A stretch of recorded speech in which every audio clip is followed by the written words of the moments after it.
फिक्र मत कर, तेरी मेहनत का फल तू जरूर पाएगा। गौर से सुनिएगा, फिक्र मत कर, तेरी मेहनत का फल तू जरूर पाएगा।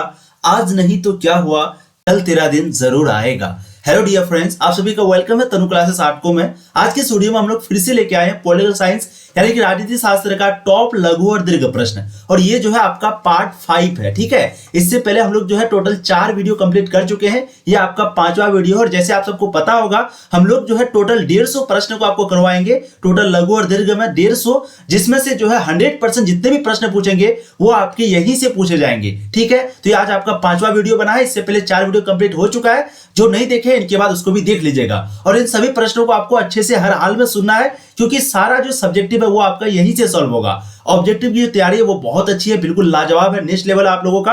लेकिन जो सब्जेक्टिव की तैयारी है वो कहीं ना कहीं कमजोर है। ठीक है, तो उसी कमजोरी को, उसी डर को भगाने के लिए जो है हम आपको लगातार सीरीज करवा रहे हैं सब्जेक्टिव क्वेश्चन का, और जो बिल्कुल आप लोग पढ़ भी रहे बहुत अच्छे से। बस मेरी बातों को ध्यान से सुनिएगा, अच्छे से याद करिएगा, बिल्कुल आपको जो है ये सारा प्रश्न याद होगा। एग्जाम में जैसे ही ये प्रश्न आपके सामने आएगा आप आसानी से जो है आंसर को लिख पाएंगे। ठीक है, तो शुरू करते हैं। आज जो है आपका 5वां पार्ट है, ध्यान रखिएगा। पहला प्रश्न आपके समक्ष में है, पीली क्रांति क्या है?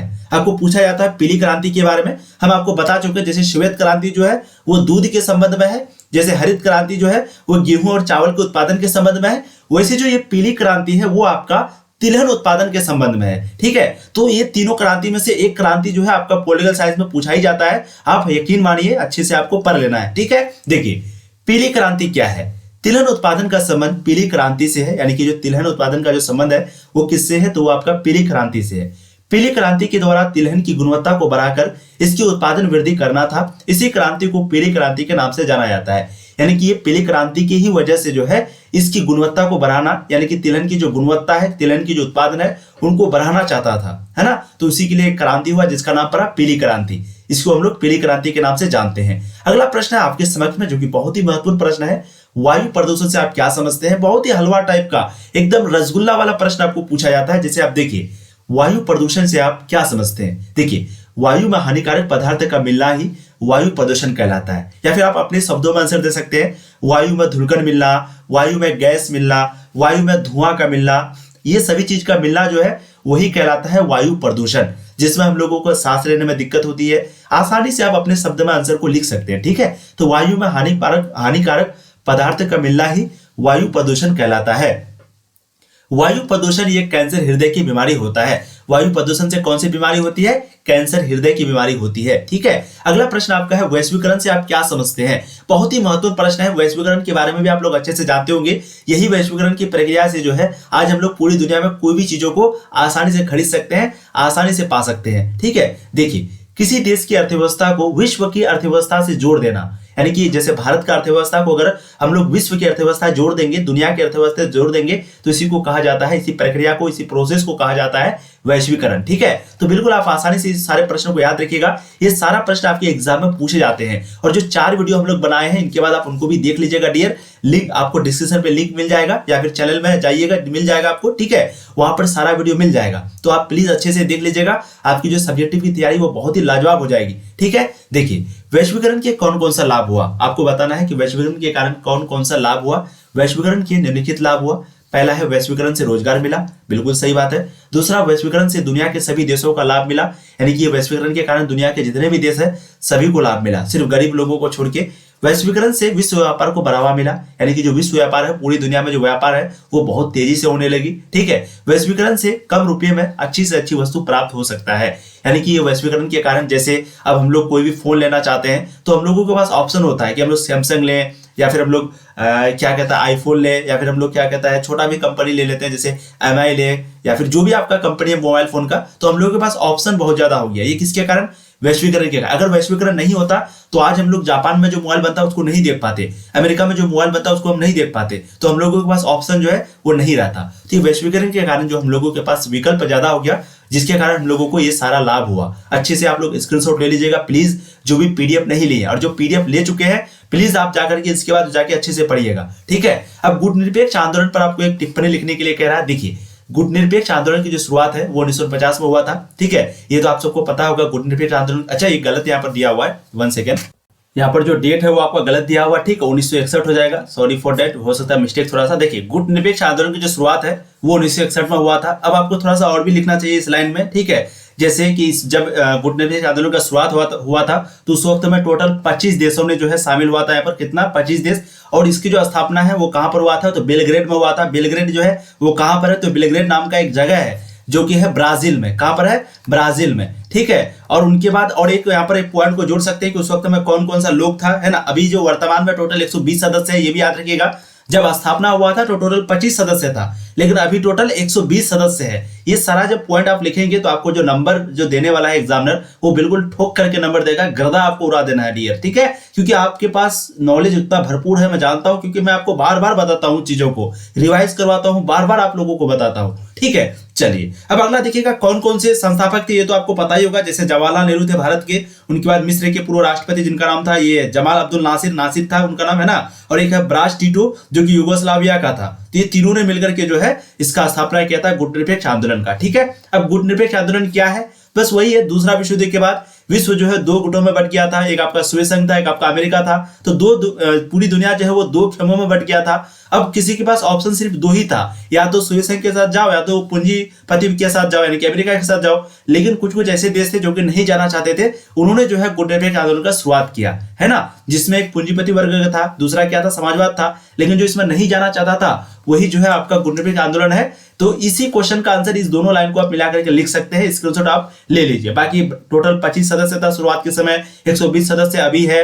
बेलग्रेड में हुआ था, 1961 में हुआ था। ये याद रखना है, ऑब्जेक्टिव के लिए भी आपका इंपॉर्टेंट है। अगला देखिएगा, जो कि बहुत ही ज्यादा महत्वपूर्ण प्रश्न है आपके लिए, सोवियत संघ के विघटन के कौन कौन से कारण थे। यानी कि जो सोवियत संघ का विघटन हुआ, इसके पीछे क्या क्या कारण है, आपको एक एक करके बताना है, क्योंकि इस प्रकार के प्रश्न जो है आपको पूछे जाते हैं। देखिए, सोवियत संघ के विघटन के निम्नलिखित कारण थे। सबसे पहला, राष्ट्रीयवाद का अभाव, ठीक है। दूसरा, स्टालिन का कानून परिवर्तन। तीसरा है आपका नस्लीय राष्ट्रवाद के उदय। ये तीनों कारण की वजह से जो है सोवियत संघ का विघटन हुआ, ठीक है। वैसे तो और भी बहुत सारा कारण था, लेकिन ये तीन जो है मेन कारण, जिसके कारण जो है सोवियत संघ का विघटन हुआ, ठीक। अगला प्रश्न देखिए, क्वेश्चन नंबर 85, सोवियत संघ का विघटन क्यों हुआ। अब पूछा जा रहा है भाई सोवियत संघ का विघटन क्यों हुआ। यहां तो आपको समझ में आ गया कि ये कारण था होने का, लेकिन फिर से समझिए कि एक प्रकार का फिर से कारण ही पूछ रहा है कि आखिर क्यों हुआ। देखिए, सोवियत संघ का जो विघटन है वो तो 1991 में हुआ था, और सोवियत संघ का विघटन होने के बाद टोटल 15 देश बना था, ठीक है। सोवियत संघ के अंतिम राष्ट्रपति का नाम क्या है, मिखाइल गोर्बाचेव। आप अगर आंसर क्लियर नहीं आए ना, तो यही सारा पॉइंट जो हम आपको बताते हैं, या फिर जो भी थोड़ा बहुत आपको याद आ जाएगा, जैसे 15 देश बना, मिखाइल गोर्बाचेव जो है वो अंतिम राष्ट्रपति था। तो ये छोटा छोटा पॉइंट को जब आप लिख देंगे ना, तो फिर आपको नंबर जो है अच्छा मिल जाएगा, ठीक है। तो सोवियत संघ का विघटन क्यों हुआ, या फिर उसके क्या कारण था। देखिए, सोवियत संघ का विघटन 1991 को हुआ। सोवियत संघ के विघटन का सबसे बड़ा कारण था राष्ट्रीयवाद का अभाव, ठीक है, राष्ट्रवाद का अभाव। दूसरा है स्टालिन का असफलता। सोवियत संघ के खेमों में 8 देश थे जो एक एक करके इसका साथ छोड़ दिया, जिसके कारण सोवियत संघ का विघटन हो गया, ठीक है। सोवियत में 15 देश थे, टोटल 15 देश थे जो एक एक करके इसका साथ छोड़ दिया, और जिसके कारण सोवियत संघ का जो है विघटन हो गया। सोवियत संघ के विघटन का सबसे बड़ा कारण पूंजीवाद को बढ़ावा देना था।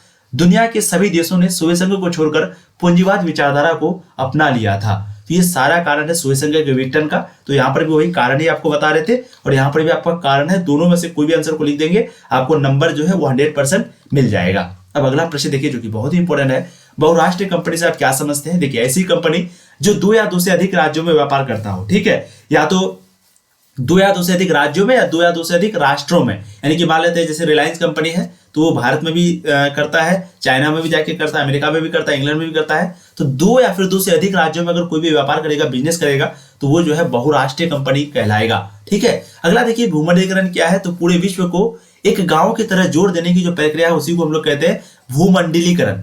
यानी कि सिंपली कहने का मतलब है वही, वैश्विक गांव भी बोल सकते हैं इसको, भूमंडलीकरण को, ठीक है, वैश्वीकरण भी बोल सकते हैं। तो भूमंडलीकरण का मतलब जो पूरी दुनिया को एक गांव के जैसा कर दिया। जैसे एक गांव में हम लोग तुरंत जाते हैं, तुरंत आ जाते हैं, तुरंत किसी के पास जाते हैं, कोई सामान लेके आ जाते हैं। तो आज पूरी दुनिया जो है वैसे ही, आज आपको कहीं भी जाना हो, एरोप्लेन पकड़ के आप कहीं से कहीं जा सकते हैं बहुत ही कम समय में। तो ये है भूमंडलीकरण, ठीक है। अगला प्रश्न आपका है, उदारीकरण से आप क्या समझते हैं। बहुत शॉर्ट क्वेश्चन है, इसके अनुसार आप लोग ले लीजिएगा। अगर पीडीएफ लेना चाहते हैं तो 766753 2320, ठीक है, 7661532320। इस नंबर पे आप कांटेक्ट करेंगे। व्हाट्सअप मैसेज आपको व्हाट्सअप करना है, सिर्फ कॉल नहीं करना है, ध्यान रखिए। और बहुत प्राइस जो है वो बिल्कुल अभी घटा है आपका, क्योंकि समय बहुत कम है, तो प्राइस आपका बहुत कम लगेगा। जरूर पीडीएफ ले लीजिए और रिवाइज फटाफट कर लीजिएगा, ठीक है, आप लोगों के लिए बता रहा हूँ। और 2024 के लिए जो है हम लोगों का बैच भी शुरू होने वाला है फरवरी से। तो जो भी आपके दोस्त वगैरह हैं, भाई जूनियर जो भी है आपके, उनको एक बार जरूर बताइएगा कि इस चैनल पर जाके विजिट जरूर कर ले। अगर उसको अच्छा लगेगा तो यहाँ पे जरूर पड़ेगा, ठीक है। तो प्लीज अगर आप लोगों को थोड़ा भी हेल्प लग रहा हो तो आप लोग जरूर बताएंगे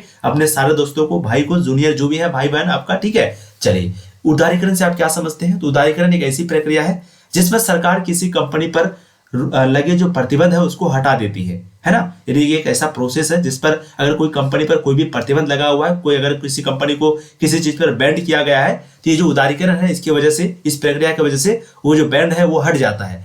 यह कंपनी स्वतंत्र रूप से व्यापार करती है, उसे ही उदारीकरण कहते हैं। यानी कि ये जो कंपनी है वो बिल्कुल स्वतंत्र रूप से, यानी कि बिल्कुल आजादी, कोई भी टैक्स का झंझट नहीं, कोई भी चीज का झंझट नहीं, ये पूरी तरीके से आजादी के साथ व्यापार करती है, उसी को क्या कहते हैं? उदारीकरण, ठीक है। अगला देखिए जो कि बहुत ही इंपॉर्टेंट है, निजीकरण से आप क्या समझते हैं? निजीकरण का इंग्लिश होता है प्राइवेटाइजेशन। देखिए, जब कोई कंपनी घाटे में चल रही होती है तो सरकार इस घाटे से बचने के लिए कुल कारखानों को निजी व्यक्ति के हाथों में सौंप देता है। कहने का मतलब है जब कोई भी कंपनी हो, जब अगर वो घाटा में चले, जैसे मान लेते बीएसएनएल अभी कंपनी है, ठीक है, वो अगर घाटा में चले, वैसे तो घाटा में चल भी रहा है, लेकिन घाटा में चले तो सरकार क्या करेगा, इसको जो है मतलब कि दूसरे किसी व्यक्ति को, जो एक खास व्यक्ति है जिससे सरकारी से कोई मतलब नहीं है, उसको जो है सौंप देगा। उसे ही हम लोग क्या कहते हैं? निजीकरण, ठीक है। सिंपली कहने का मतलब है उसी को हम लोग कहते हैं निजीकरण। जैसे अगर आप इसका एग्जांपल लेंगे, एयर एशिया का जो आपका एरोप्लेन था, एयर एशिया, है ना, तो उसको जो सरकार है वो बेच दिया टाटा को, है ना। तो ये मतलब क्यों बेचा? तो कहने का मतलब उनको या तो घाटा हो रही होगी तो इसलिए बेच दिया, तो ये जो है आपका निजीकरण के अंतर्गत आ जाएगा। तो निजीकरण का मतलब आप समझ गए, है ना। अगला प्रश्न देखिए, क्वेश्चन नंबर 90, पाकिस्तान के लोकतांत्रिक में कौन कौन सी कठिनाई है? ये प्रश्न आपको पूछा गया है, बहुत बार पूछा गया है कि पाकिस्तान का जो लोकतंत्र है वहां पर कौन कौन सी कठिनाई है। ध्यान से सुनिएगा। देखिए, पाकिस्तान के लोकतंत्र में निम्नलिखित कठिनाई है जो निम्न रूप से उल्लिखित किया गया है, यानी कि यहाँ पर दिया गया है। ये लिखने के बाद आपको लिखना है जैसे कि वहां की सेना हमेशा मतलब कि कभी सेना की पावर जो है वहां पर बहुत ज्यादा है। अंतर्राष्ट्रीय समर्थन का अभाव, पूरी दुनिया में जो है पाकिस्तान को समर्थन बहुत कम प्राप्त है। धर्म सापेक्षवाद, कहने का मतलब है जैसे हम लोगों का क्या है, धर्म निरपेक्ष है, और वो लोग का क्या है, धर्म सापेक्ष है। कहने का मतलब सिर्फ एक ही धर्म और धर्म कानून चलाया जाएगा, यानी कि इस्लामिक कानून वहां पर चलता है, जिसके कारण कट्टरपंथी ज्यादा हो जाता है। कोई भी नेता आता है तो वो जो है जाति के आधार पर वोट को पा लेता है ना। तो ये इस तरीके से क्या होगा, वो जाति के आधार पर अगर वोट को पा लेगा तो वो काम करेगा? वो तो काम नहीं करेगा ना। वो क्या करेगा ना, फिर से अगला बार जाति पात कर देंगे, है ना, जात पात कर देंगे, फिर से वोट मिल जाएगा। जैसे आज के दिन भारत में भी हो रहा है, कई पार्टियां कर रही है ऐसी काम, है ना। तो आपको ऐसा करना है जिसमें यानी कि जो धर्म सापेक्ष है उसको खत्म करके धर्मनिरपेक्ष करना होगा, ताकि वहां की जो कठिनाई है वो बिल्कुल दूर हो जाए, ठीक है। धर्मनिरपेक्ष का मतलब कोई भी धर्म, कोई भी किसी भी चीज को मान सकता है, कोई भी रिलीजन को कोई भी मान सकता है।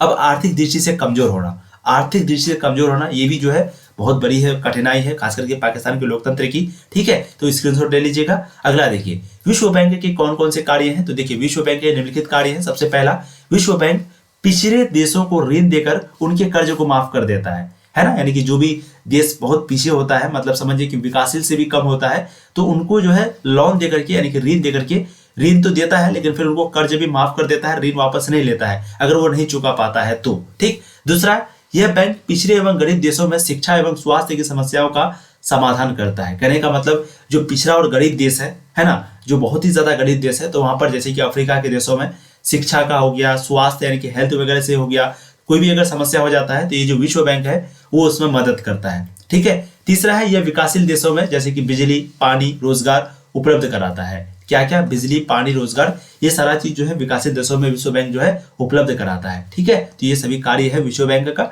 अगला देखिए, विश्व स्वास्थ्य संगठन से आप क्या समझते हैं? बहुत इंपॉर्टेंट प्रश्न है, देखिएगा ध्यान से। देखिए, विश्व स्वास्थ्य संगठन की स्थापना कब हुई थी? अपने आपको याद रखना है, 1948 में। कब हुई थी? 1948 में। तो विश्व स्वास्थ्य संगठन की स्थापना 1948 को किया गया था। इसका मुख्यालय जो है वो आपका जिनेवा में है, ये भी याद रखिएगा। विश्व स्वास्थ्य संगठन का जो मुख्यालय है वो आपका जिनेवा में है, ठीक है। यह विश्व निर्धन और गरीब देशों में बीमारी और महामारी से बचाने के लिए दवाइयों को उपलब्ध कराता है। यानी कि जो विश्व स्वास्थ्य संगठन है, जिसको हम लोग इंग्लिश में क्या लिखते हैं, विश्व का मतलब वर्ल्ड, स्वास्थ्य का मतलब हेल्थ, संगठन मतलब ऑर्गेनाइजेशन, ठीक है, ऑर्गेनाइजेशन WHO यानी कि वर्ल्ड हेल्थ ऑर्गेनाइजेशन।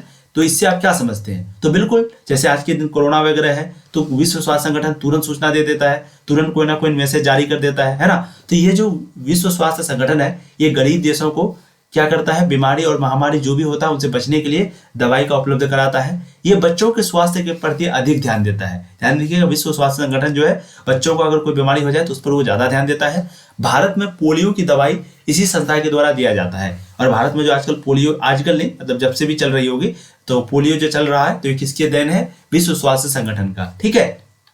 अगला देखिए, विश्व सुरक्षा परिषद की गठन की विवेचना करें। अब आपको पूछा जा रहा है कि विश्व सुरक्षा परिषद की गठन का क्या क्या है, मतलब कि उसके बारे में आपको बताना है। देखिए, विश्व सुरक्षा परिषद अंतरराष्ट्रीय यूनियो का जो है एक संस्था है, ठीक है। अंतरराष्ट्रीय जो यूनियो है आपका, उसका एक क्या है, संयुक्त राष्ट्र संघ जो है उसी का एक संस्था है। इस संस्था को दुनिया का पुलिसमैन भी कहा जाता है, यानी कि जो विश्व सुरक्षा परिषद है इसको क्या कहा जाता है? पुलिसमैन। क्या कहा जाता है? पुलिसमैन। इसके टोटल 5 संस्था स्थायी है, जैसे कि चीन, अमेरिका, रूस, फ्रांस, इंग्लैंड। ये पांचों देश जो है वो क्या है? इसके अस्थायी सदस्य है, जिसको हम लोग अस्थायी अध्यक्ष है, जिसको हम लोग बोलते हैं वीटो पावर है, ठीक है ना। कहने का मतलब है जिसके पास वीटो पावर है। टोटल 5 देश है और इस 10 जो है इसके अस्थायी सदस्य है। अस्थायी का मतलब टेम्पररी और अस्थायी मतलब हमेशा के लिए, ठीक है। तो ये आपका विश्व सुरक्षा परिषद हो गया, अच्छे से देख लीजिएगा। अगला देखिए, जो कि इंपॉर्टेंट प्रश्न है आपका, क्वेश्चन नंबर 94, ध्यान से देखिएगा डियर। देखिए, प्रश्न को जब तक आप ध्यान से नहीं देखेंगे, मेरी बातों को ध्यान से नहीं सुनेंगे, तो ये वीडियो देखने का कोई फायदा नहीं होगा। आप अभी पढ़ रहे हैं, अभी तुरंत कुछ ही देर में आप सारा भूल जाइएगा, ठीक है। और ध्यान से सुनिएगा तो 100% एग्जाम तक आपको याद रहेगा, क्योंकि समय कम है आपके एग्जाम का।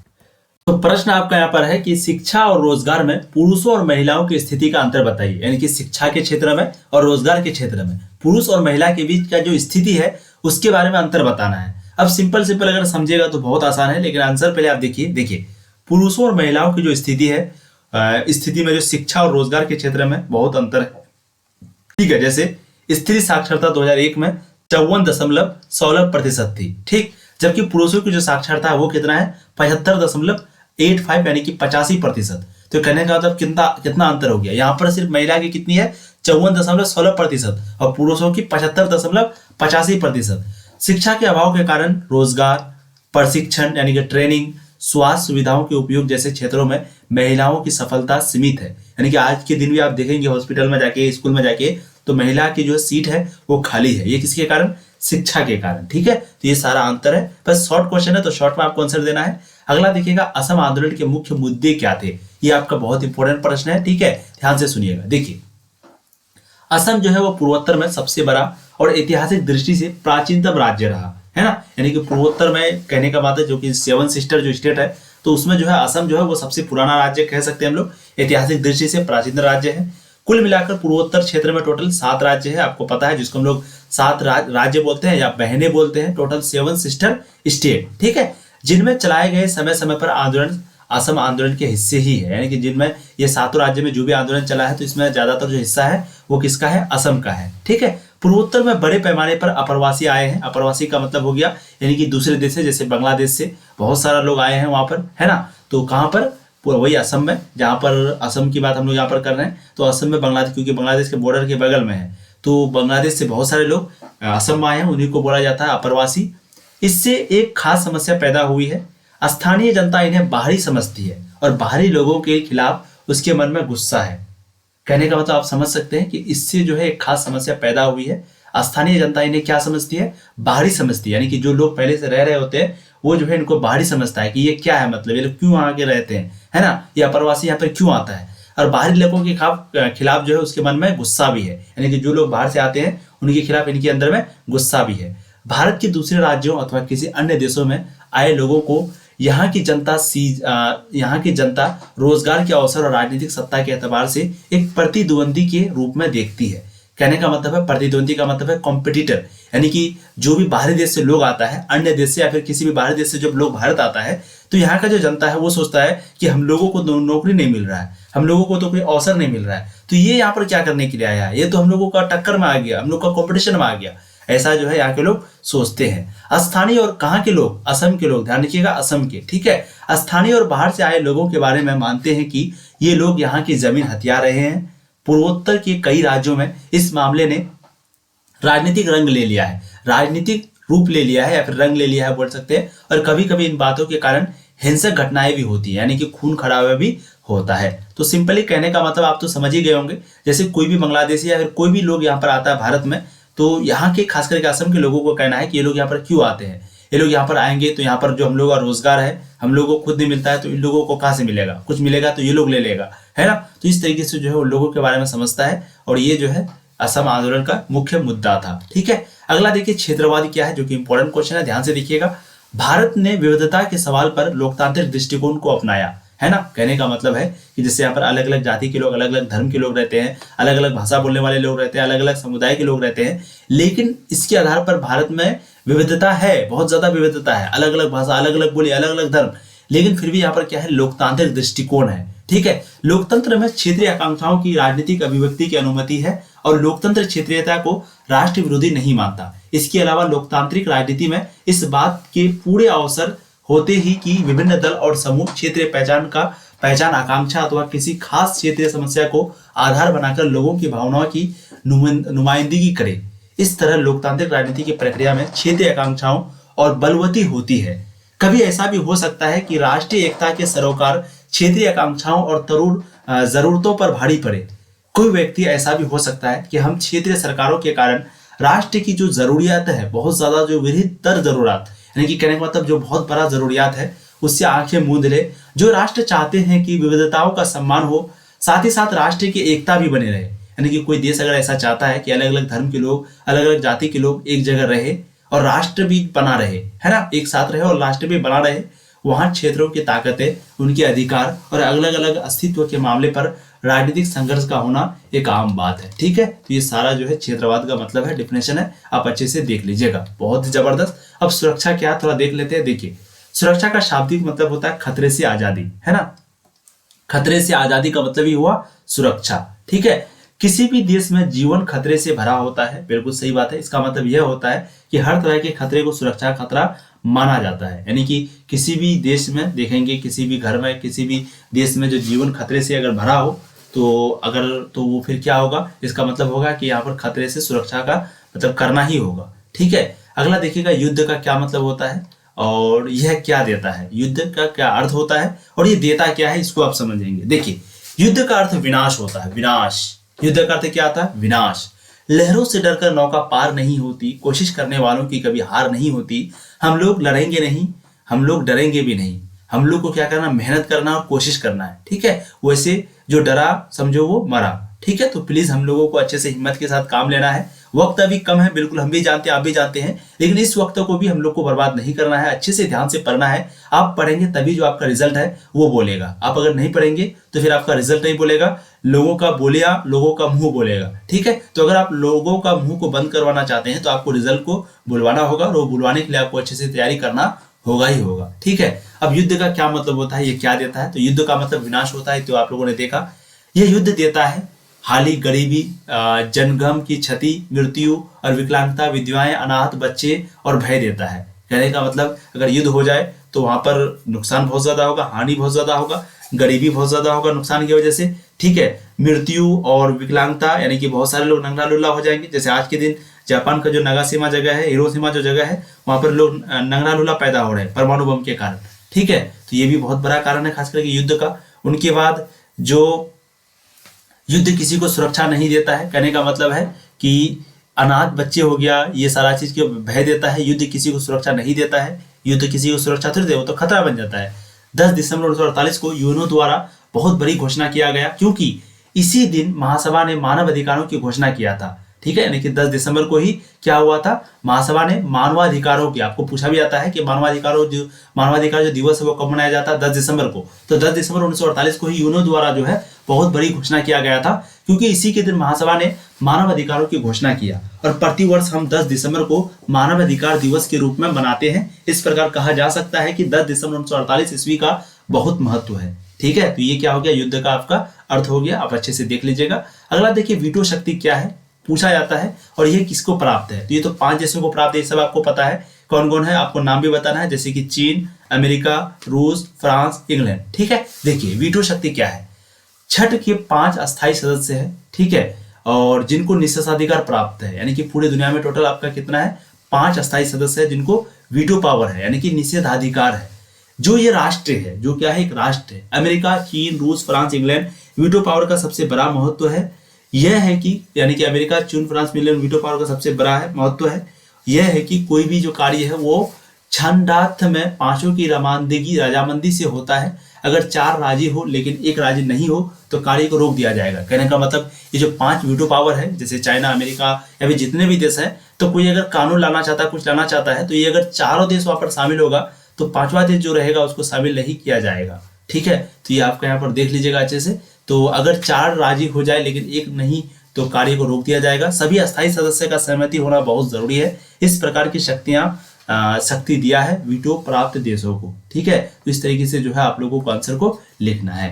अब हम लोग देखिए सार्क सदस्य का टोटल 8 देशों का नाम एक बार देख लीजिए। जैसे कि भारत सार्क देशों में सबसे बड़ा देश है, पूछा भी जाता है। तो दक्षिण का सबसे बड़ा देशों का नाम बताएं, तो दक्षिण का जो सबसे बड़ा देश है वो भारत है, ठीक है। और उनके बाद मालदीव, पाकिस्तान, बांग्लादेश, श्रीलंका, भूटान, उनके बाद आप यहाँ देखेंगे नीचे नेपाल, अफगानिस्तान। तो ये सारा जो है वो क्या है, सार्क सदस्य के देशों का नाम है, ठीक है। वीडियो को अभी तक जो लाइक नहीं किए वीडियो को लाइक कर दीजिए डियर, चैनल को सब्सक्राइब कर दीजिए अगर आप पहली बार आए हैं तो, क्योंकि यहाँ पर आपको पूरे तरीके से कंप्लीट 12th की तैयारी कराई जाती है। और 2024 में जो भी स्टूडेंट पढ़ने वाले हैं प्लीज उनको बताइएगा इस चैनल के बारे में। और हम लोग जल्द से जल्द कोर्स जो है लॉन्च करने वाले हैं जिसमें आप लोगों की तैयारी, यानी कि जो 2024 वाले होंगे उनकी जो तैयारी बहुत ही लाजवाब, बहुत ही जबरदस्त होने वाली है, क्योंकि यहाँ पर आपको पूरे तरीके से अंत तक पढ़ाया जाएगा, ठीक है। तो अब आप लोग को बताना है यहाँ पर कि आज का जो क्वेश्चन है वो आपको कैसा लगा, एंड प्लीज वीडियो को शेयर जरूर कीजिएगा आप लोग, ठीक है। और इसी तरीके से जितना प्रश्न आपको करवाते हैं सारे को अच्छे से देखिएगा। आपके लिए वेबसाइट भी बनाया गया है, तो अगर आपकी तैयारी थोड़ा सा कम है तो आपको सिंपली गूगल पे क्रोम ब्राउजर पर जाना है, वहां पर आपको सर्च करना तनु क्लासेस।